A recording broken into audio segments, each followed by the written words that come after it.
Bismillahirrahmanirrahim. Assalamualaikum warahmatullahi wabarakatuh. Selamat datang di SMK Informatika, anak-anakku yang Miss Dik sayangi ya. Di sini Miss Dik akan menjelaskan mungkin sekedar sharing tentang perilaku hidup bersih dan sehat atau yang biasa disingkat dengan PHBS. Nah, kenapa PHBS itu menjadi sangat penting saat ini? Karena apalagi kan sekarang pandemi gitu ya, kita tahu sendiri bagaimana virus corona itu menyerang tubuh seseorang, sangat membahayakan, bisa sampai kematian. Bahkan kasusnya semakin lama semakin tinggi gitu. Bahkan di kota Cirebon sendiri sebetulnya sampai untuk kawasan Sunyaragi kan sampai zona merah gitu ya. Yang kitanya tadi sudah ada zona hijau, berubah lagi ke kuning, berubah lagi ke merah gitu. Nah, ini kan worry juga kita sebagai warga Indonesia. Ya, oke. PHBS, perilaku hidup bersih dan sehat. Perilaku hidup bersih dan sehat, kalau yang dikatakan perilaku berarti kan tindakan tuh, berarti tindakan. Kalau tindakan berarti ada upaya nih, upaya untuk menghindari, menolong diri sendiri, aktif dalam bidang kesehatan, aktif berperan dalam kegiatan-kegiatan kesehatan masyarakat. Nah, kalau ada perilaku hidup bersih dan sehat, sebetulnya ini benar-benar harus datangnya dari diri sendiri gitu. Karena bagaimanapun hanya kita sendiri yang bisa menolong diri kita sendiri gitu. Nah, makanya selama ini kan pemerintah kita gitu, mulai dari yang pemerintah Bapak Presiden sampai dengan Bapak Gubernur segala macam ini sudah sangat memberikan warning gitu ya, sampai kita sendiri ada sanksi-sanksi tertentu untuk yang melanggar perilaku hidup bersih dan sehat. Contohnya kan sekarang karena pandemi corona kita sendiri harus memakai masker gitu ya. Ada beberapa saat memang kita diperbolehkan untuk tidak memakai masker. Contohnya ketika kita mau makan atau minum, kita juga sedang berbicara atau berpidato di depan umum seperti itu ya. Tapi alangkah lebih baiknya ya kita memang harus memakai masker, apalagi nanti di tanggal 27 Juli itu sudah ada sanksi bagi yang tidak memakai masker. Nah, mari kita ringankan beban pemerintah, ringankan beban tenaga medis juga gitu ya, demi keselamatan kita semua. Kita juga harus menjaga jarak atau social distancing gitu kan, physical distancing sudah banyak, sudah bagus, bahkan sampai di daerah yang pelosok-pelosok juga sudah banyak tuh cuci tangan seperti itu ya. Tetap hidup bersih dan sehat. Oke, perilaku hidup PHBS ya. Nah, manfaat dari PHBS itu apa sih? Ya, sebetulnya PHBS itu banyak bisa dilakukan tidak hanya dalam anggota keluarga gitu. Nanti kita lihat ada beberapa slide ya. Yang pertama, manfaat PHBS itu adalah misalkan di anggota keluarga menjadi sehat, tidak mudah sakit, anak tumbuh sehat, cerdas, dan anggota keluarga giat bekerja. Itu pastinya. Misalnya anak sekolah, berarti kan kita sebagai siswa atau murid bisa ikut serta dalam pembelajaran gitu ya, tidak mudah sakit. Kalau sakit kan bagaimana gitu ya, mungkin kan pasti akan terhambat pembelajarannya. Oke, selanjutnya yaitu di mana sajakah PHBS bisa diterapkan. Yang pertama ada rumah tangga, yang kedua ada sekolah, yang ketiga tempat kerja atau kantor, yang keempat ada tempat umum, dan vaskes atau rumah sakit, fasilitas kesehatan. Rumah tangga, di dalam rumah tangga juga sebenarnya sangat penting nih PHBS diterapkan gitu ya, apalagi kan mungkin kita juga harus menjaga anggota keluarga gitu ya dari sumber penyakit segala macam. Nah, nanti juga kita ada nih upaya-upaya apa aja sih yang bisa diterapkan, menerapkan PHBS dalam rumah tangga. Sekolah tentunya ya, makanya sampai saat ini mungkin sekolah belum masuk. Kenapa? Karena kan sangat rentan gitu ya untuk anak-anak kembali ke sekolah, sedangkan kondisi status pandemi, status COVID-19-nya belum selesai gitu, masih naik turun. Oke, next. Nah, ini ada upaya PHBS dalam rumah tangga. Contohnya ada satu, memberi ASI eksklusif. Kenapa ASI eksklusif itu sangat penting bagi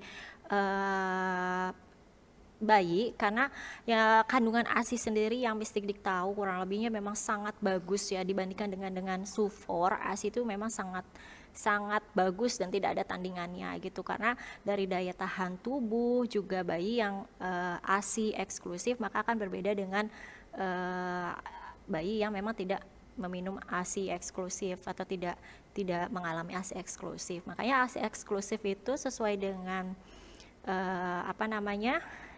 Rasul itu kan menyuruh kita tuh ibu menyusui selama 2 tahun. Nah itu ternyata Masya Allah banget, hasilnya memang luar biasa gitu ya. Memang benar sih ya apa yang ada di Al-Quran gitu, memang betul-betul istimewa, benar-benar ya guidance gitu Al-Quran itu ya. Oke. Yang kedua ada gunakan air bersih. Kenapa kita harus menggunakan air bersih? Ya pastinya lah demi kesehatan gitu ya. Air bersih itu kan air yang jernih, tidak berbau gitu ya. Kalau misalkan berbau seperti itu kan warnanya juga beda. Nah itu kan kita harus worried gitu ya, harus khawatir. Oke. Apalagi kalau kita misalnya saluran air, maksudnya sumber airnya itu nggak begitu bersih, apalagi untuk digunakan dalam sehari-hari. Mungkin kalau minum sih bisa dari ini ya, air galon atau segala macam gitu ya kita beli. Tapi kalau untuk hari-hari juga kan cukup membahayakan, karena nanti bisa menimbulkan beragam penyakit seperti penyakit kulit gitu ya. Nah ini mencuci tangan, ini banyak banget sekarang di mana-mana nih cuci tangan. Yes, itu cara yang salah satunya cukup efektif gitu kan, karena kuman itu kan bisa berpindah dari satu tangan ke tangan yang lain gitu ya. Makanya kenapa kita harus cuci tangan, lalu kita juga kemana-mana harus bawa hand sanitizer gitu ya. Nah ini cuci tangan dengan air bersih dan sabun. Oke. Nanti Mistikdik akan tampilkan bagaimana sih cara cuci tangan yang sesuai dengan prosedur WHO. Nah, next ada menggunakan jamban sehat itu ya. Kita juga harus melihat maksudnya gimana nih, kira-kira jamban di rumah kita udah sehat belum ya gitu kan. Yaitu kenapa? Karena kamar mandi itu kan banyak kotoran ya gitu, jadi berbahaya juga untuk kesehatan. Makanya kalau yang namanya kamar mandi, jamban segala macam itu harus sesering mungkin untuk dibersihkan gitu.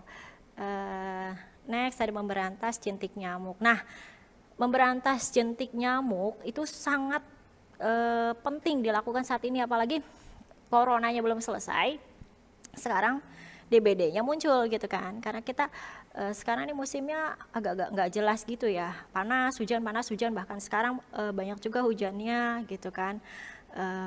Jadi itulah yang bahkan bikin banyak genangan-genangan air gitu. Silahkan nanti bersama anggota keluarga, sama orang tua gitu ya, kakak adik diajak supaya bersih-bersih rumah gitu, dicek saluran airnya gitu, jangan sampai ada genangan air ya, nanti akan muncul jentik-jentik nyamuk gitu.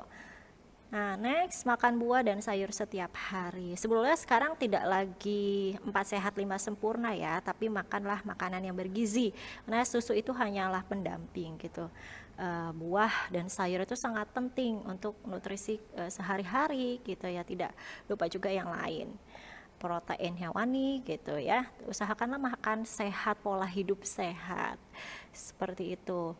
Nah ini sebelum saya lanjut ke slide berikutnya, saya akan tampilkan dulu ya gimana sih cuci tangannya sesuai dengan prosedur WHO.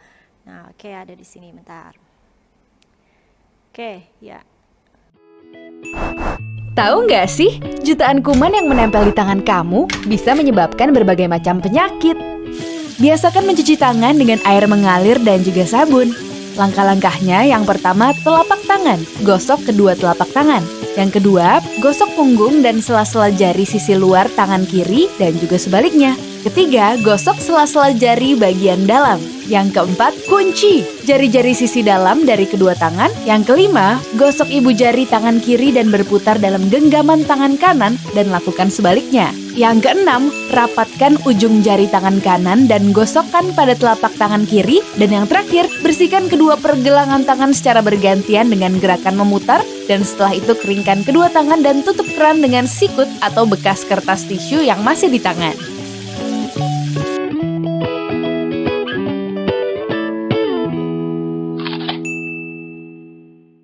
Oke, nah itulah ya cara untuk atau cuci tangan yang sesuai dengan prosedur WHO.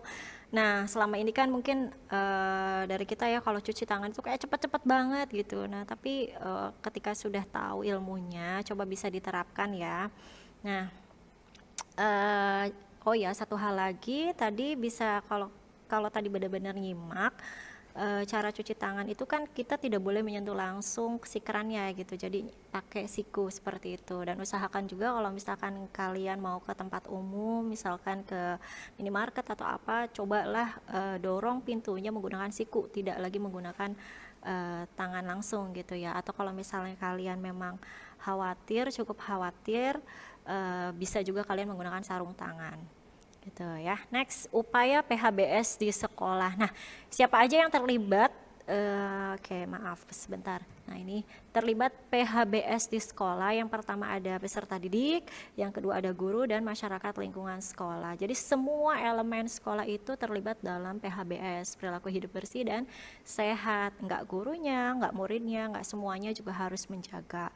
Karena penting banget PHBS diterapkan di sekolah. Jadi nanti misalnya kalian sudah kembali ke sekolah pun kita nih tetap waspada gitu, protokol COVID-nya tetap dijalankan. Mungkin kan nanti ada berkala juga kenapa pemerintah nggak langsung mengizinkan kalian semua langsung kembali ke sekolah. Nanti ada beberapa ya gitu. Jadi nanti memang ada protokol COVID yang kita harus terapkan.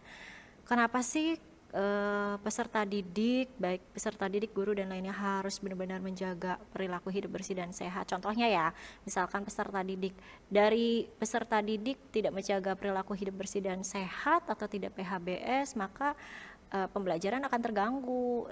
Misalkan gampang juga kena sakit gitu ya, gampang juga sakit. Contohnya misalnya jajannya sembarangan nih.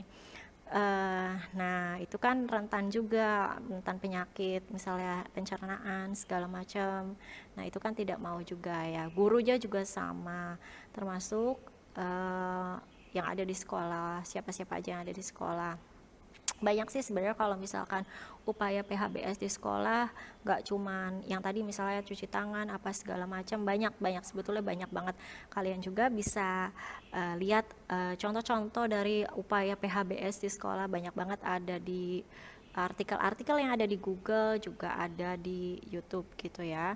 Oke, nah mengapa sih sekolah perlu memperkenalkan PHBS? Karena agar sekolah juga bisa melakukan tindakan preventif untuk guru atau tenaga pendidik dan juga murid agar mencegah penyakit, meningkatkan kesehatan, serta berperan aktif dalam mewujudkan lingkungan yang sehat. Nah, ini penting banget mewujudkan lingkungan yang sehat. Ya, kenapa? Karena kalau misalkan lingkungannya nggak sehat, otomatis kalian juga kan bisa terkena penyakit ya. Contohnya nih, real banget ya. Ketika nanti sudah kembali ke sekolah, jajannya yang sehat, terus kalian juga nggak buang sampah sembarangan, nggak buang sampah juga di jalanan gitu ya, apa di sekitar lingkungan sekolah gitu kan ya. Juga jangan sampai kolong mejanya nih kotor, ada sampah-sampah, apalagi sampah es itu kan ada sisa airnya, genangan. Nah itu kan harapannya tidak ya. Marilah kita sama-sama mewujudkan perilaku hidup bersih dan sehat. Nah, kalau di sekolah nih sebetulnya ada yang namanya UKS. UKS itu sebetulnya bukan apa namanya UKS itu bukan tempat yang misalkan kalian bisa udah sakit deh aku pergi ke UKS, enggak gitu ya. UKS itu mungkin beberapa dari kalian taunya hanya untuk tempat orang sakit deh ketika di sekolah atau siswa yang sakit gitu. Dan jangan sampai UKS juga menjadi disalahgunakan gitu ya. Sakit sedikit langsung ke UKS gitu, enggak ya. Nah, UKS sebetulnya kenapa di sekolah itu harus punya standar UKS, karena UKS itu sebagai usaha untuk membina dan mengembangkan kebiasaan serta perilaku hidup sehat pada peserta didik. Nah, ini juga sesuai dengan Undang-Undang Nomor 36 Tahun 2009 pasal tentang kesehatan gitu ya. Jadi di UKS itu kalau yang kemarin saya tahu gitu ya dari Dinkes itu, UKS itu harapannya sih nanti ada rekrutmen bukan tenaga, apa istilahnya, siswa turut aktif, ada juga yang sebagai ya anggaplah seperti kayak tenaga medis di sekolahnya gitu, untuk terlibat aktif, dan istilahnya nggak cuman dia sendiri yang paham tentang protokol kesehatan atau tentang kesehatan gitu, tapi bisa nge-share ilmu yang didapat dalam pelatihan, atau nanti juga kan ada pembina UKS sendiri gitu kan. Jadi memang usaha bersama untuk mewujudkan lingkungan yang sehat, kebiasaan perilaku hidup sehat kan. Kalau kita tahu satu ilmu gitu, kita juga harus share ke orang lain gitu ya. Oke, next. Tadi selain ada di sekolah, di rumah tangga gitu, di rumah ya, ada juga upaya PHBS di tempat kerja. Nah, ini penting banget juga ya. Kalau tempat kerja ya guru tempat kerja di sekolah dong gitu kan ya. Atau nah ini kan di tempat kerja lain juga tidak luput dari PHBS tentunya. Oke. Upaya yang bisa dilakukan adalah satu, tidak merokok di tempat kerja. Nah, ini penting banget karena tidak hanya berbahaya bagi perokok aktif, tapi ini asapnya juga berbahaya bagi perokok pasif gitu ya. Jadi makanya tidak boleh merokok di tempat kerja. Oke, next, selanjutnya ada membeli dan mengonsumsi makanan dari tempat kerja. Nah, oke, bahkan kalau beberapa sih ada yang memang saking khawatirnya gitu ya, ada yang bawa makan sendiri, bekal sendiri, sampai bawa, akan mungkin kalian juga sempat baca-baca berita gitu kan, ada persiapan apa aja sih yang dilakukan di new normal gitu kan. Nah, itu sampai ada persiapan bawa hand sanitizer, bawa tempat makan sendiri, bawa makan sendiri, bawa peralatan makan sendiri ibaratnya gitu. Nah, itu ya. Nah, makanya mungkin ada yang membeli dan mengonsumsi makanan dari tempat kerja, mungkin menghindari ya. Mungkin kalau di tempat kerja kan ada kantinnya juga kantin sehat seperti itu. Kalau kita beli makan di luaran itu kan kita harus benar-benar jeli melihat apakah warung makan atau tempat makan tersebut higienis apa tidak gitu ya, nanti bisa dilihat. Oke. Melakukan olahraga secara teratur atau aktivitas fisik. Nah, ini juga penting buat kalian dilakukan di rumah, apalagi sekarang kan kalian banyak di rumah gitu ya, BDR atau belajar di rumah, sedangkan beberapa juga ada yang work from home gitu ya. Oke. Ya, olahraga sangat penting gitu ya, supaya tubuh kita menjadi sehat, bugar gitu kan, aliran oksigen juga lancar. Oke, next, mencuci tangan dengan air bersih dan sabun sebelum makan. Ini penting ya, itu tadi cuci tangan. Nah, jangan lupa juga ternyata nih, kalau misalkan maaf kalian sudah ke belakang buang air besar dan buang air kecil, tentu harus benar-benar bersih, tangannya juga harus cuci tangan dengan sabun. Nah, kalau perlu lagi nanti kalau sudah cuci tangan dengan air yang mengalir bersih gitu kan, terus pakai sabun, lalu dilap dengan tisu gitu ya. Pokoknya sebisa mungkin kita mewujudkan upaya PHBS. Nah, memberantas jentik nyamuk di tempat kerja pastinya. Ini sama aja sebetulnya, menggunakan air bersih, membuang sampah pada tempatnya, sama kayak tadi di sekolah ya. Dan di rumah juga tentunya dong. Nah, menggunakan APD.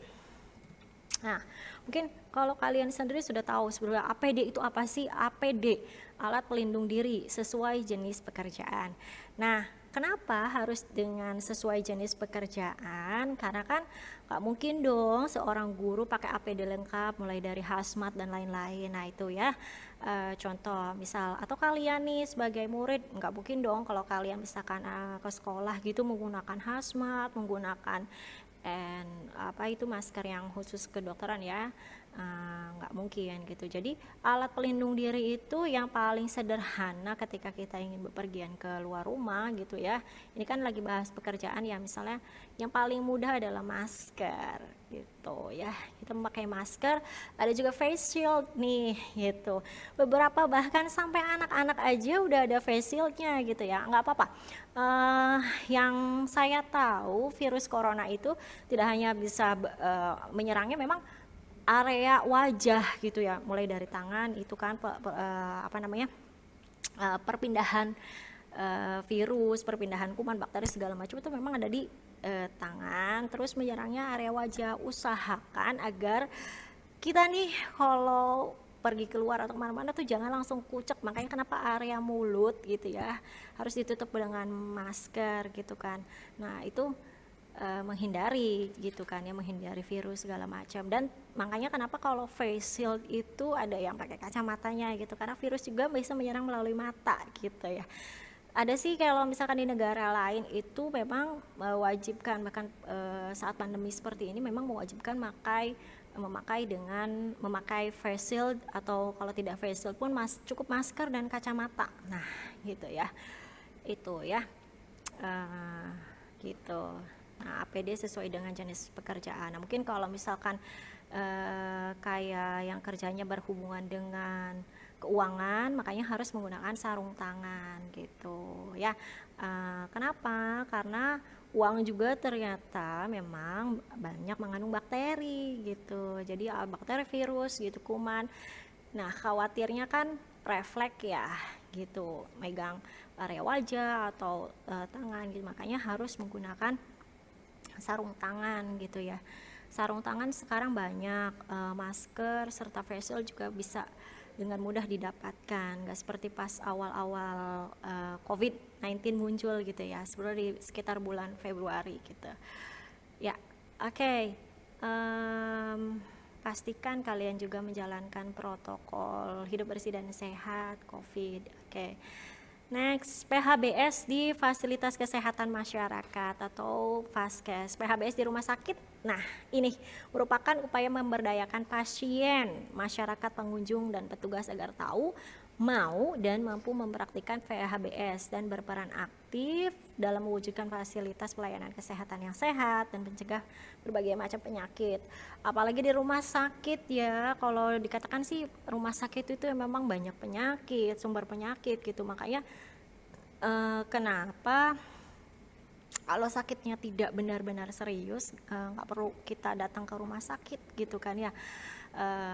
Ada kriteria tertentu yang memang merujuk ke sakit. Apalagi sekarang kan khawatir juga kalau mau pergi ke rumah sakit, nanti takutlah ada rapid test atau swab test gitu ya.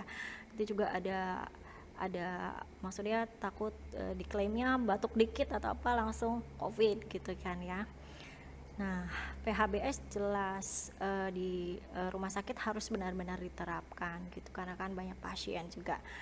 Ya, kita sudah tahu sendiri ya, ketika di rumah sakit udah banyak sekali, nggak cuma rumah sakit sih sebetulnya, mungkin tenaga medis di puskesmas segala macam, makanya sekarang sudah mulai menggunakan hazmat, face shield juga gitu ya, selainnya APD lengkap gitu ya.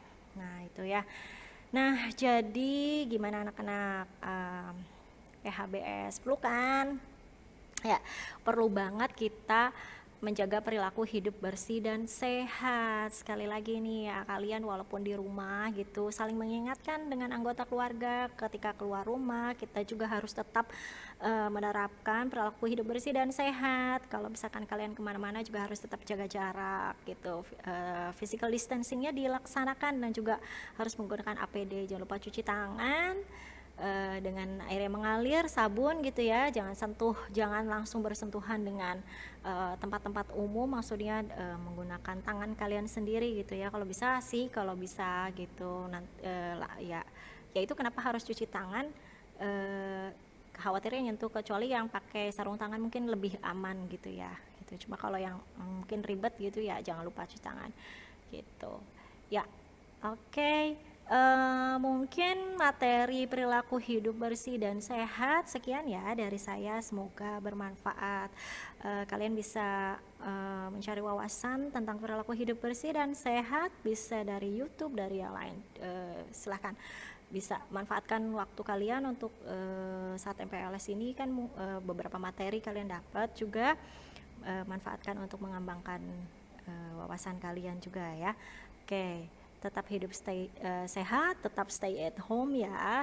Oke, tetap jaga jarak dan menerapkan protokol-protokol COVID-19 dan perilaku hidup bersih dan sehat. Oke, terima kasih. Sekian dari saya. Billahi taufiq wal hidayah. Wassalamualaikum warahmatullahi wabarakatuh.